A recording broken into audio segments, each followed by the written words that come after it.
आइए शहर निशात के इलाका खिजरपुर की एक अहम अदबी शख्सियत परवेज़ अख्तर साहब से गुफ्तगू करने जा रहे हैं। ये अफसाना निगार हैं, शायर हैं, नाक़िद हैं और सबसे बड़ी बात यह है, ये हक़्गो इंसान है। इनसे गुफ्तगू का सबसे ज़्यादा लुत्फ़ आएगा इनकी साफ़ गोई। आइए अब हम इनसे। परवेज़ अख्तर साहब, मैं शुक्रगुज़ार हूँ अपने दोस्त मज़हर आलम मखदूमी साहब का जी कि उन्होंने मुझे आपका नंबर दिया और कहा कि आप परवेज़ साहब से मिलिए, वो आपके मिजाज के आदमी हैं, आप मिलेंगे तो इंशाअल्लाह ताला आपको शिकायत नहीं होगी। हम ये चाहेंगे कि जिस लाइब्रेरी में हम लोग बैठे हुए हैं जी आप उस लाइब्रेरी के सिलसिले में बताइए।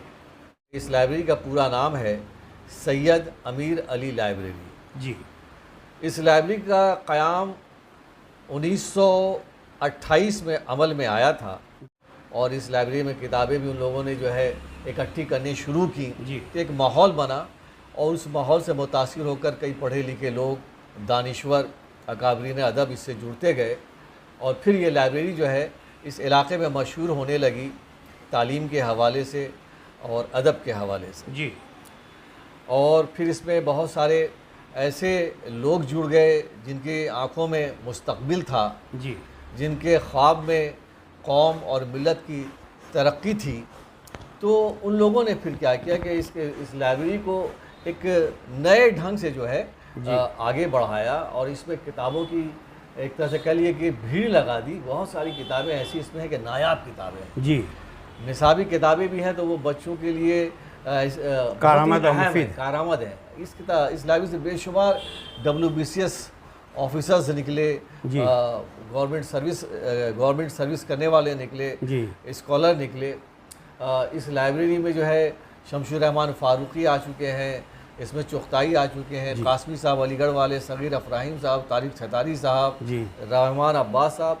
एक हुजूम है जी जो कहीं ना कहीं इस लाइब्रेरी से जुड़ते चले गए और इस तरह से इस लाइब्रेरी के रुतबे में इजाफा होता चला गया। जी जी इस लाइब्रेरी को देखिए गवर्नमेंट की तरफ से कोई ऐड नहीं मिलता है, जैसे कि यहाँ पे हमारे अकेडमीज़ है जी या कई एक ऐसे अदारे हैं जिसको ख़ती रकम मिलती है, जी लेकिन हमारी लाइब्रेरी को कुछ नहीं मिलता। जो भी करते हैं हम लोग अपने बलबूते पे करते हैं। एक रूम हमारा ऐसा है जी जहाँ ये गुंजाइश है, तो जो बच्चियाँ इस ख्वाहिश का इजहार करते हैं तो हम उन्हें जगह देते हैं। जी उसके अलावा यहाँ फ्री कोचिंग सेंटर भी है जिसमें 12 ऑनर्स और MA के बच्चों को हम लोग मुफ्त में तालीम देते हैं जी बग़ैर किसी अमदाद के। जी जी ये अल्लाह का शुक्र है और ये सिलसिला सालों से जारी है।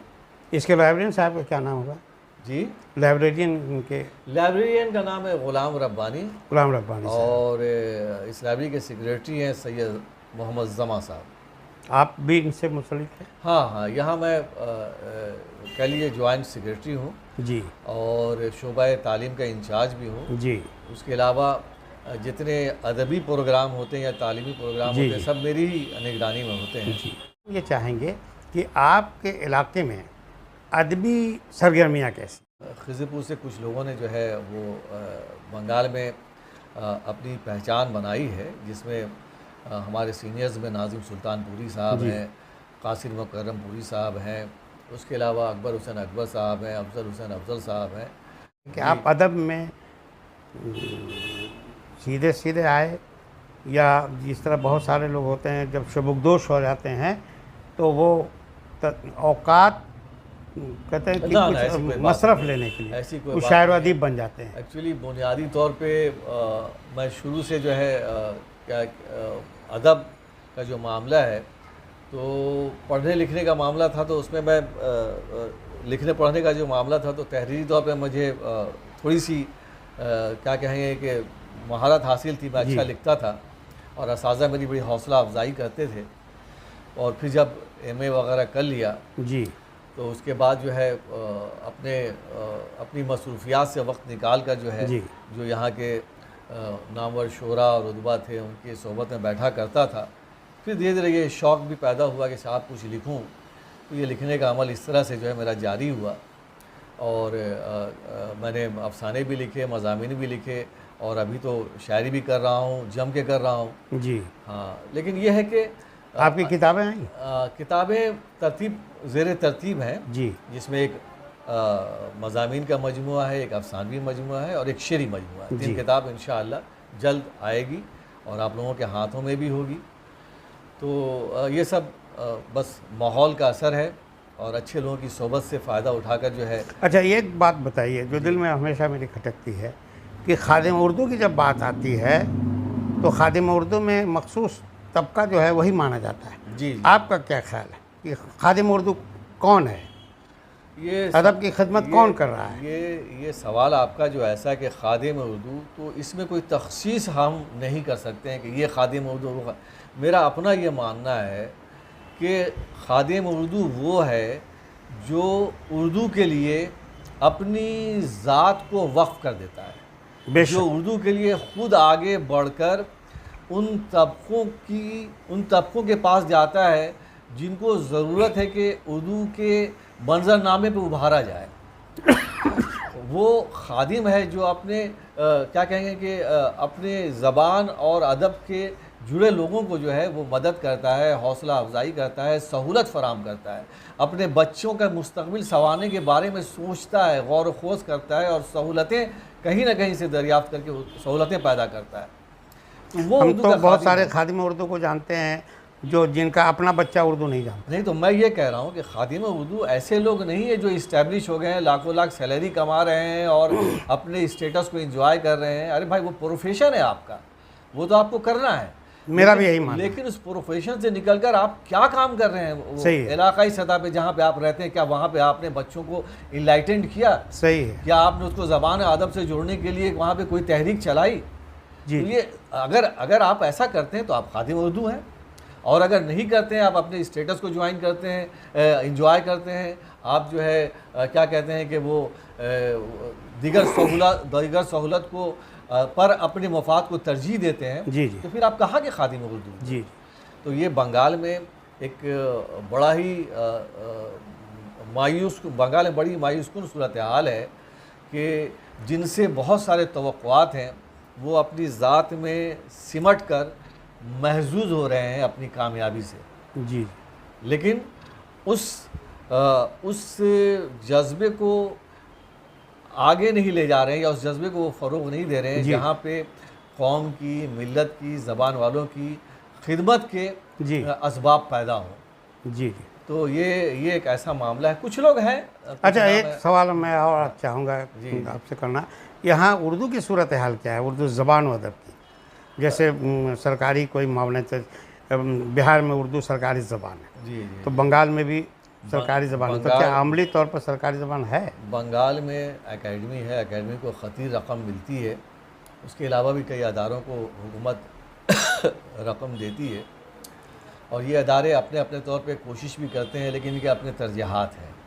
ज़ाहिर बात है कि जब हुकूमत किसी अदारे को देती है तो वो अदारा भी उस हुकूमत से करीब हो जाता है, और फिर वो सियासी तौर पे एक जो है लेन देन का मामला होता है, और उससे निकल कर जब कुछ करते हैं तो वो खिदमत का मामला हो जाता है कि भाई इन्होंने ये किया है। कि मुशायरे से उर्दू का मामला जो है, लोग कहते हैं कि मुशायरा बड़ा करा, अदारा जो है मुशायरा करा देता, आलमी मुशायरा और कुल हिंद सतह का मुशायरा, क्या उससे इन मुशायरों से उर्दू ज़बान का कोई भला होना है? ये देखिए बहुत अच्छा सवाल है, लेकिन मैं अपनी बात वहाँ से ये करना चाह रहा हूँ कि हुकूमत जो है 2 करोड़ 4 करोड़ 10 करोड़ दे देती है और कहती है कि इससे उर्दू का भला होगा। सवाल ही नहीं उठता कि उर्दू का इससे भला होगा। सही। उर्दू को जब तक आप ज़रिया माश से नहीं जोड़ेंगे, जी जी, जब आप जो उर्दू के लिए वैकेंसीज नहीं पैदा करेंगे तो बच्चे क्यों पढ़ेंगे? सही। आम सा सवाल है कि आज अदब और किताबें, अदब का मामला है कि लोग कहते हैं कि अदब बहुत आगे का सफ़र तय कर चुका है और अदब और आगे बढ़ रहा है, और किताबें भी बेशुमार शाया हुई।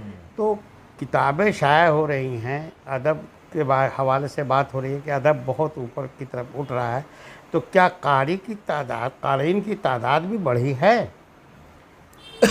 मैं इस सवाल का जवाब देता हूँ, लेकिन एक अच्छा सवाल देखिए रह गया जो आपने मुशायरे के हवाले से किया जी था। जी जी, आप उसको पूरा कर लें। तो वो मैं कहना चाह रहा था, देखिए मुशायरे पे आप मुशायरा एक रवायत का हिस्सा है जी। और ये आज नहीं, एक ज़माने से मुशायरा जो है वो होता हुआ चला आ रहा है। मुशायरे को शुरू में भी जो है लोगों ने कहा था कि भाई ये जो है मुशायरा जो है ये एक तरह से वो अट्रैक्शन का ज़रिया है, तफरीही प्रोग्राम है, तफरीही तौर पे, ज़हनी तफरीह का लोग जो है सुने और सुनने के बाद जो है थोड़ा सा कहीं ना कहीं से ज़बान से और इससे अदब से जो है जुड़े। तो आज भी जो है मुशायरे वगैरह जहाँ जहाँ हो रहे, इससे बहुत भला हो ना हो, लेकिन एक फ़ायदा तो ये हो रहा है। देखिएगा आप रेख्ता से लेके बंगाल में भी देख लें कि बहुत सारे शोरा सामने आ रहे हैं। सोशल मीडिया को आप देख लें, फेसबुक पे चले आए, बहुत सारे शोरा सामने चला रहे हैं। देखिए ये बात तो शायरी के हवाले से, मुशायरे के हवाले से, मुशायरे में लिफाफ मिलता है तो बहुत सारे अफसाने निगार शिफ्ट कर रहे हैं लगातार। जो अफसाने निगार है वो अच्छे शायर हो रहे हैं। लेकिन अहम सवाल यहाँ पे एक ये उभरता है, क्या जो शायर आ रहे हैं या जो शोरा आ रहे हैं या जो उद्वा भी आ रहे हैं, क्या वाकई वो मेयारी हैं? क्या वाकई वो खुद कफील हैं या मुशायराबाज हैं या फिर मुतशायर हैं? हाँ, मुशायराबाज है, मुतशायर, तो उनकी तादाद बहुत है। ये सब सवालात भी हैं जिस पे गौर करने की ज़रूरत है। और आखिरी सवाल का जवाब दे दीजिए कि वो कारी घटा है या बढ़ा है? वो उसकी एक वजह है। देखिए किताबें बहुत आ रही हैं और आजकल जो एक चलन हो गया है वो तरतीब व तालीफ़, जी, मुरत्तब की हैसियत से बहुत सारे लोग सामने आ रहे हैं और तख्लीकी अदब जो है उसका बड़ा फुकदान है। जी जी, मैं यही आपसे सुनना चाह रहा था तो कि तख्लीकी अदब के सिलसिले में लोग बड़ी, मैंने वो कहिए कि बहुत गफलत से काम ले रहे हैं। हाँ, तख्लीकियत बहुत तेज़ी से जवाल पजीर हो रही है। ये इसकी वजह क्या है कि देखिए जो लोग तैयारी कर रहे हैं या उर्दू में पढ़ रहे हैं, उसका टारगेट क्या हो रहा है? टारगेट हो रहा है कि भाई हमको रोज़गार की तरफ तवज्जो देनी है। अब रोज़गार के लिए बेचारे क्या करते हैं कि भाई अब या लेक्चरर बने या टीचर बने या फिर जो है जहाँ जहाँ जो है उर्दू है और उर्दू के ज़रिया नौकरी मिल सकती है, भाई उसकी तरफ जुस्तजू करें। तो ऐसे में जो किताबें काम आती हैं वो किताबें जो हैं ये लोग किस तरह से तरतीब देते हैं भाई, तो उजलत पसंदी में तरतीब व तालीफ़ करदा किताब पेश कर देते हैं। जी जी, और ये किताब धड़ल्ले से शाया हो रही है। जी जी, लेकिन जो तख्लीकी अदब जो जिसका राब्ता कारी से बनता है और जो कारी को मुतासिर करते हुए अदब से, ज़बान से जोड़ता है तख्लीकी अदब, वो अदब कहीं ना कहीं जो है दिन ब दिन जो है कमज़ोर होता जा रहा है। जी, दिन ब दिन जो है नहीफ होता जा रहा है। अब तख्लीकी अदब पे जब हम नज़र डालते हैं तो 2, 4, 5, 6 को छोड़ के और छठा कोई सातवां नज़र नहीं आता है।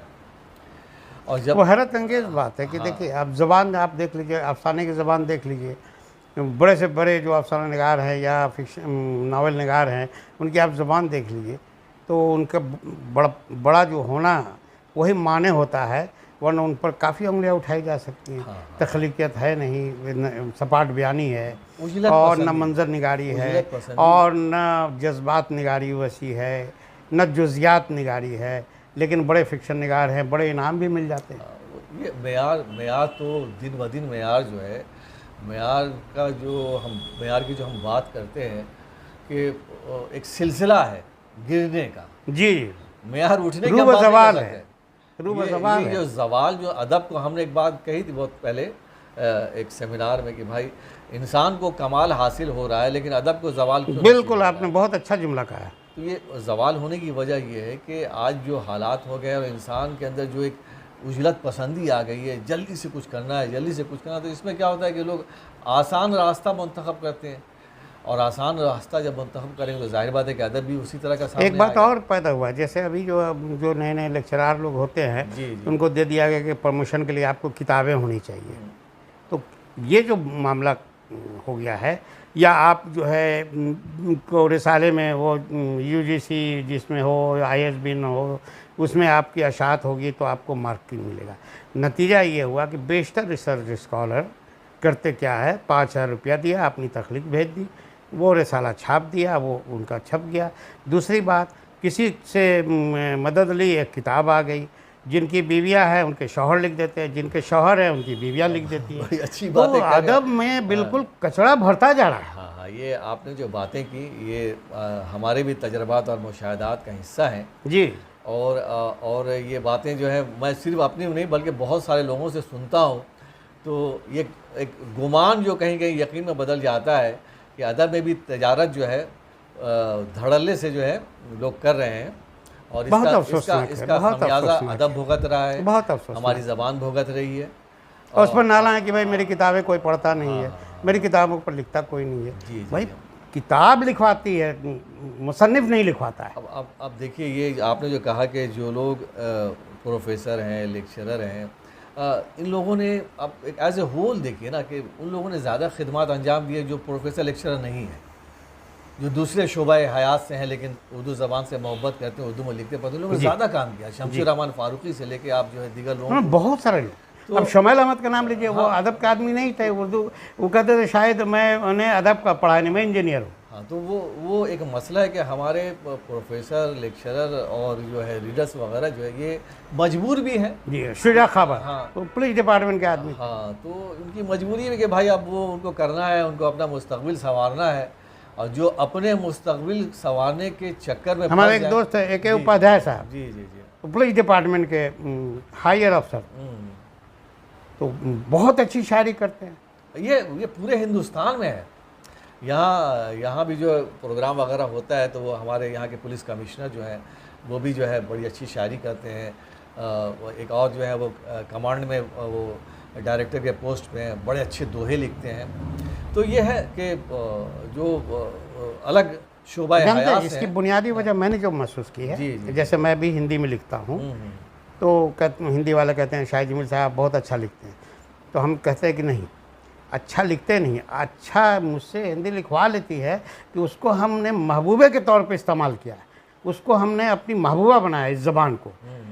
इसी तरह जो गैर दर्स व तदरीस के पेशे से जुड़े हुए हैं तो वो एडॉप्ट करते हैं कि हम इसमें अदब में खिदमत करेंगे, इसलिए वो बेहतर करते हैं। देखिए शाहिद साहब, एक चीज़ बता दूँ, 100 बात की एक बात, आप शायर हो सकते हैं, आप अदीब हो सकते हैं, लेकिन बड़ाई का सफ़र वहाँ से शुरू होता है जी, जबकि आपके अंदर एक ऐसा इंसान बेदार हो जाए जी जी, जिसके अंदर दिल बोलता हो, ज़मीर बोलता हो जी, दर्द की आवाज़ सुनता हो जी, एहसास से जुड़ा हो, क्योंकि ये तमाम चीज़ें ऐसी हैं जो इंसान को समाज पे, इंसान पे, मफलुकुल हाल पे, हर चीज़ पे नज़र गाड़ने का शऊर अता करती है। सही है। दर्द को समेटने का शऊर अता करती है, और जब ये चीज़ें इंसान के अंदर जाएंगी, वो एहसास करेगा, तो फिर जो चीज़ें निकलेंगी वो पुरकैफ चीज़ें सामने आएंगी। अदब को देखिए, अदब को कहा जाता है कि अदब जो है मुआशरे का आईना, मुआशरे का आईना। तो एक तख्लीकार जब तक मुआशरे में घूमेगा नहीं, फिरेगा नहीं, अल्लाह ने कहा है ना कुरान शरीफ में कि आप जाकर बाहर निकल कर देखो, घूमो फिरो। मुशाहिदा जब होगा और वो प्यास इल्म आगाही की, हुसूल की, वो तिश्नगी बची रहेगी हमेशा, जाहिर बात है, तब कोई बड़ा फनकार बन सकता है। उसकी पूंजी बड़ी होगी, उसके मुशाहिदात अच्छे होंगे, उसके तजुर्बात अच्छे होंगे, तब बड़ा फनकार बनने के लिए बड़ी शर्तें हैं जी, और इन शर्तों को पूरा करना जो है अब बहुत लोगों के लिए मुमकिन नहीं है। उनकी मसरूफियतों ने उनकी खूबियों को खा लिया। आखिर में चूँकि ये बात है तो मैं ये कह दूँ कि भाई बंगाल में कुछ लोग हैं, जैसे अनीस रफ़ी साहब, तो खैर अब हमारे बहुत सीनियर हैं और जो करना था वो कर चुके हैं, लेकिन उन्होंने बंगाल का नाम रोशन किया और हमारे बंगाल के अफसानवी अदब की आबरू है वो। उसके अलावा अनीसुन नबी हैं, शब्बीर अहमद हैं, मुश्ताक अंजुम हैं, रियाज दानिश हैं, और उसके बाद अशरफ अहमद जाफरी हैं।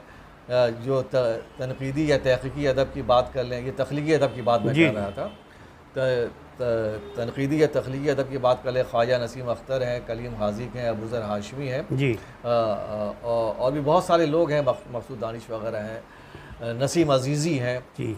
तो ये लोग बहुत संजीदगी से लिख पढ़ रहे हैं और इनसे बहुत सारे इनमें 99% मेरे दोस्तों में। हाँ, तो ये सबसे आप तवक्कुआत बांध सकते हैं कि ये लोग जो है आगे चलकर और भी बेहतर करेंगे और बंगाल का नाम रोशन कर ये शहर बंगाल है। हाँ, अब मैं भी तो बहुत हद तक बंगाल में अपने को शामिल कर रहा हूँ। जी जी, तो जाहिर बात है इस शहर के असीरान बहुत है। जी, मैं भी एक हो गया। हाँ, तो और यहाँ भी शायरी के हवाले से भी जो है हमारे जैसे बहुत सारे लोग हैं, सेंट्रल कलकत्ता में हैं, अकबर हुसैन। देखो दिक्कत क्या होती है नाम गिनवाने में कि अगर आप जिनका नाम छूट जाएगा तो ज़ाती बुग़्ज़ अनाज मामला बनता है। लेकिन यह है कि यहाँ शोरा, अदबा, मुहक्किक सब लोग काम अपना कर रहे हैं, बहुत अच्छा कर रहे हैं। एक मखसूस तबका है जी, उंगलियों में ही गिन सकते हाँ हैं, उंगली पर गिनने की लेकिन बात आप मायूस नहीं हो सकते। हाँ, मायूसी का बात। ये और लोग ज़बान, हैं। उर्दू ज़बान के सिलसिले में भी मैं ये कहता हूँ जी, जी, कि उर्दू ज़बान के सिलसिले में किसी को न मायूस होना है न फिक्रमंद होना जी, है। जी, उर्दू अपनी जो अंदरूनी ताकत है, अंदरूनी उसका जो अंदरून में जो उसका हुस्न है, उसकी जो कशिश है, वही उसको ज़िंदा रखेगी। बेशक बेशक। और बहुत सारे ऐसे लोग हैं, आप यकीन मानिए, जो यहाँ बंगाल से निकल के बाहर चले गए जी, और वहाँ से फिर अभी भी बंगाल से जुड़े हुए हैं, और जी। वो जो है कोशिश करते हैं कि यहाँ पे जश्न उर्दू मनाएं। उर्दू तालीम के लिए अगर अखराजात अगर कुछ होते हैं तो वो मैं भेजूँगा। जी, ये जैसे फ़हीम अख्तर हमारे दोस्तों में हैं, उन्होंने अभी समझ लिया वो मेरे भी दोस्त हैं, लंदन वाले ना। लाखों लाख खर्च कर यहाँ कलकत्ते में जश्न उर्दू मनाया उन्होंने। जी जी तो ऐसे बहुत सारे लोग हैं जी जो जी। मुख्तलिफ इलाके में बाहर जाकर भी अपनी ज़बान और अदब से जुड़े रहते हैं और इस तरह से अपने जज्बात का सबूत देते हैं। उनकी खिदमात को भी आप नज़रअंदाज नहीं कर सकते। सही है, सही है। ना? चलिए, हम तो जी चाहता है कि बात करते रहे, बात होती रहे, बात तरह तरह से। और मैंने आपसे कोई रस्मी बात नहीं की, ना आपके बारे में कि नाम क्या है और वालिद साहब का नाम क्या है, इस तरह की बातें अब सुनने के लिए बहुत लोग तैयार नहीं रहते। और ये जो गुफ्तगू हुई है, ये ऐसी गुफ्तगू है जिसमें कोई तरतीब नहीं है, कोई इसमें इस बात का ख्याल नहीं रखा है कि इस बात पर पूछेंगे। और सबसे बड़ी खूबी ये हुई कि मैंने आपको पहले से कोई सवालनामा नहीं दिया था जिस पर आप तैयारी करते, तो ये बड़ी बात होती है कि आदमी के अंदर अगर इल्म होता है तो वही इल्म बोलता है। बेशक। आदमी खामोश रहता है, उसका इल्म बोलता है। तो आपका इल्म बोल रहा है, और मैं आपका बेहद शुक्रगुजार हूँ कि आपने मुझे मौका दिया। और मेरी ये कोशिश है कि उर्दू अदब के उन लोगों को तलाशें जो दानिश्ता गोशे में चले गए या बददिली से गोशे में चले गए, या जो अपनी तशहीर नहीं करते हैं। तशहीर करने वाले की ज़रूरत नहीं है, उसको किसी प्लेटफॉर्म की ज़रूरत नहीं, उसके पास बहुत मजबूत और बहुत अच्छा प्लेटफॉर्म है। लेकिन वो लोग जो गोशा नशीनी में चले गए या जो गुदरी के लाल हैं, तो मैं चाहता हूं कि उनको अपने YouTube के ज़रिए, मैंने एक YouTube चैनल खोला है, डॉक्टर __ शाहिद जमील स्टोरीज़ के नाम से। इसमें मैं अपने वीडियो वगैरह अपलोड करता हूं। आपका ये आपकी ये जो गुफ्तगू है वो उसी सिलसिले में कई अपलोड कर चुका हूं। मैंने भाई आज आपकी तो दीवानगी देखी कि वो आप आ रहे थे और फिर बारिश हुई और बारिश में भीग गए, और फिर आप बाइक में थे, फिर बाइक वाले को लेकर वापस घर गए, और फिर जो है फिर असर 9 जो है तैयारी के साथ आए। तो ये दीवानगी हर किसी का नसीब। देखिए, एक बात जान लीजिए, इसमें मेरी माँ का देन है। जी। मेरी अम्मी ने बचपन से ऐसी तरबियत की कि बेटा तुम जो सोच लो वो करो, अल्लाह से पहले कह दो कि अल्लाह ताला अगर ये बात जो मैं करने जा रहा हूँ, ये जो काम करने जा रहा हूँ वो सही है, तो आप इसमें मेरी मदद कीजिए। तो ये आज़म जो है बचपन से है, और वाकई में ज़िद्दी सिफत हूँ। दूसरा कोई भी होता तो आज के इस गुफ्तगू के प्रोग्राम को, ये तो मैं इस बात का मुतरिफ़ हूँ कि भाई आपने जो है कि जिस जज्बे का मुजाहरा किया वो कलकत्ते की बारिश भी गजब की है। बारिश हुई तो इतनी झमाझम बारिश हुई, और उसके बाद 10 मिनट के बाद बिल्कुल धूप। जी। तो मैं आपका शुक्रिया के साथ इस गुफ्तगू का न चाहते हुए भी अख्ताम करता हूँ। बहुत शुक्रिया डॉक्टर शाहिद जमील साहब कि आप आए और आपने जो है हमारी लाइब्रेरी के हवाले से भी सवालात पूछे और बंगाल के अदबी मंजरनामे के हवाले से भी सवालात पूछे। मैं चाहूँगा कि इसी तरह से जो है आप जो है कई और लोग हमारे, मेरी बात नहीं बल्कि बहुत सारे ऐसे कई और बंगाल में अभी कई और लोग हैं जो मेन स्ट्रीम से अलग है, जाएं और उन लोगों को भी सामने लाने के वजूहात तलाश करें। जी, तो मैं समझूंगा कि ये कार्य खैर है, कार्य खैर है। और अल्लाह ताला आपको जो अदब में खिदमात की बात हम करते हैं उस हवाले से भी मोतबर बनाए। तहरीरी तौर पे तो आपने बताया कि मैं अफसाना निगार हूँ, और तख्लीकी तौर पे जो है लोग बहुत सारे पहचानते हैं। तो वो शनाख्त जो आपकी वो तो कायम है, लेकिन ये नई शनाख्त है वो भी मोतबर हो और आपकी शख्सियत खुशबू की तरह हर जगह फैल जाए। बहुत सारी दुआएं, और फिर इंशाअल्लाह मुलाकात हो।